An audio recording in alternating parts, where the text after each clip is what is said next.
Hey guys, welcome to another episode of the Nihongo Master podcast.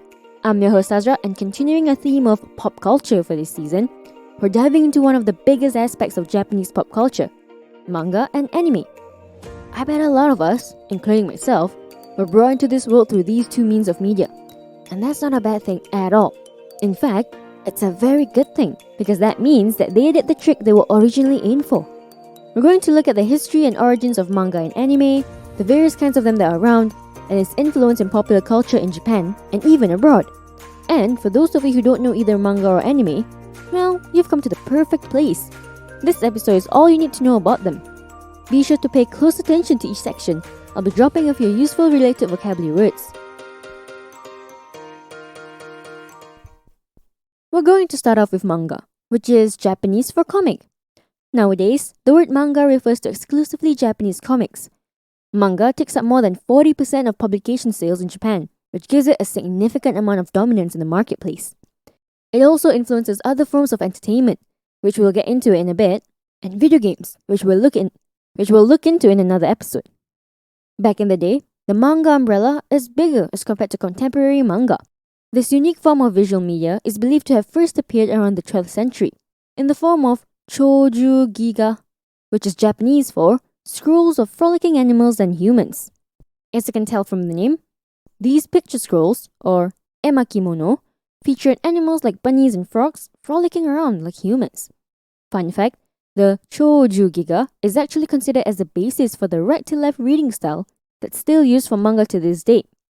The manga we now know and love was inspired by other mediums that came to Japan in the late 40s to early 50s, like television, films, and other comics.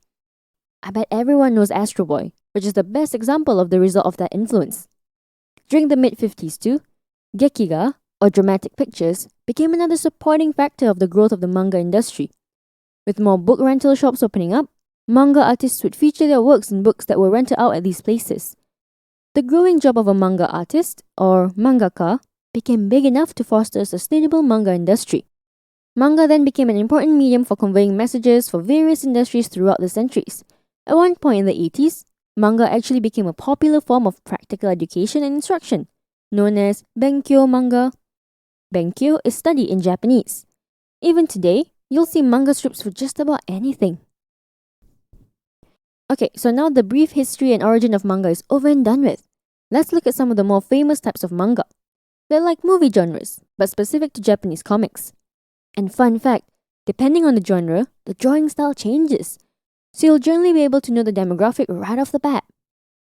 Now, one of the most popular genres of manga, especially for young girls, is the shoujo manga. That's because they're written for the female audience, often including elements of romance, relationships, and emotions. The main characters are often girls in fantasy-like worlds, playing the parts of superheroes of some sort. And if there are other male characters, they're often prince-like and fancies the main girl character. My shoujo manga readers out there, y'all are very familiar with Ouran High School Host Club and Fruits Basket, am I right? I know I'm guilty of that. But as girls grow up and move on to the josei manga genre, which still holds elements of romance. But while shoujo portrays relationships in a more idealistic manner, josei manga portrays them more realistic with more mature content. Another famous genre of manga is the shonen manga, which is the opposite of shoujo. This caters to the young male audience of 12 to 18. And just like the opposite of cutesy lovey-dovey storyline, we have action-packed fighting robots and with superheroes, of course. The most popular shonen manga is Dragon Ball, undoubtedly. And the grown-up version of shonen is seinen, aimed for the older male audience. This genre does have your action-packed fighting, but themes are more towards sports, science fiction, even politics and social matters. A popular one in the genre is JoJo's Bizarre Adventure. There are other genres of manga, but those are just the top ones. I mean, you can never forget the kids, who have their own genre of manga. Kodomo manga.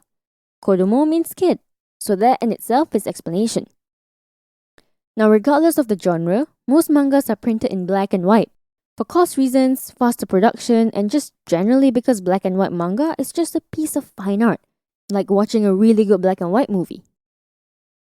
Here's a quick vocab recap. Manga, Japanese comics. Emakimono, picture scrolls.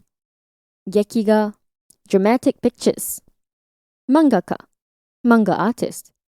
Benkyo manga, study manga. Shoujo, a manga genre for young girls. Josei, a manga genre for older women. Shonen, a manga genre for younger boys. Seinen, a manga genre for older men. Kodomo, kids. Now, we're going to take a look at anime, which is short in Japanese for animation, can be dated back to the early 1900s, when Japan's film industry just started coming about. Anime has quite an interesting history, but we won't go into so much detail. Stay tuned for a blog post on our website for an in-depth look into anime history. Now, the earliest anime can be traced back to the start of the 20th century. Back in the day, before film was invented, these colorful pictures would be projected onto screens in utsushie, a type of Japanese magic lantern show.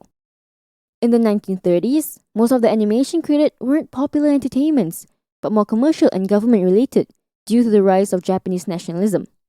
It really took a turn for the better after the war, and what really gave anime the push it needed was the shift to television in the 60s.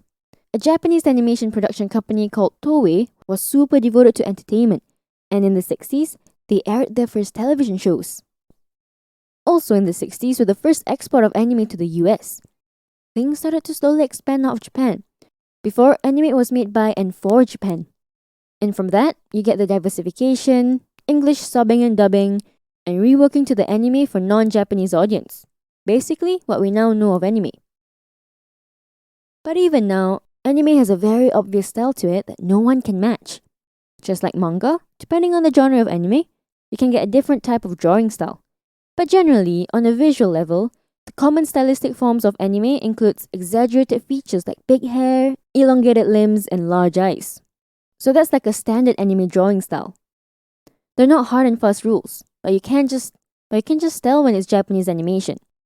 One of the most famous Japanese animators, Hayao Miyazaki, who is the co-director of Studio Ghibli, founded in 1985, has a different approach to anime, like going against the typical image of anime by having smaller eyes for his characters. Another important aspect of anime is the ongaku, which is music in Japanese. Mostly, anime music is J-pop. I'm just dropping that in here, but we won't talk about it in this episode. Stay tuned to our future episode on Japanese music and popular culture. Oh, and just putting it out there, even though anime is now the most popular medium of Japanese popular culture for Western audiences, about 60% of them wouldn't be possible without the success of manga, since most of them are adopted from these Japanese comics. Now, for a quick vocab recap. Anime, a colloquial way to say Japanese animation. Animation, animation. Utsushie, a type of Japanese magic lantern show. Ongaku, music. By the way, if you haven't checked out our official website yet, why not give it a browse? At Nihongo Master, we offer efficient Japanese lessons that are quick, easy, and fun for Japanese language learners of all levels, from beginners to advanced. Our smart tools will assist you in areas where you need a little bit of a push and congratulate you on the ones you've aced. With a community of over 50,000 Japanese students, you're not alone on your learning journey. Make new friends and improve together with our point system, collecting points as you go along. Ask away any questions you have on our group discussion pages. There's sure to be others as well as our Japanese instructors that are quick to answer. You can also take Nihongo Master with you on the go and learn Japanese as you trot the globe. Practical, right? We can agree that both manga and anime have very long and rich histories and impacted the nation's culture quite significantly. But what's even crazier is how the popularity for them outside of Japan just blew up. I'd say within just the last 2 decades. It's kind of like a marketing gimmick for the whole country. These two mediums of Japanese pop culture have spread quite rapidly outside of Japan. In fact, Japan is not even the biggest market for anime anymore. That title belongs to China, according to Marianne Quintinio at epicdope.com. But I mean, that's kind of unfair, seeing as they have over 1 billion people and all. Which also explains why she gives the number 2 spot to India. As for manga, France is usually way ahead of the trend on this one, partly due to their love of all kinds of comics. Since the 90s, A company called Glenart has been firing out francophone versions of mangas like One Piece and Dragon Ball Z, way before most countries get their own editions.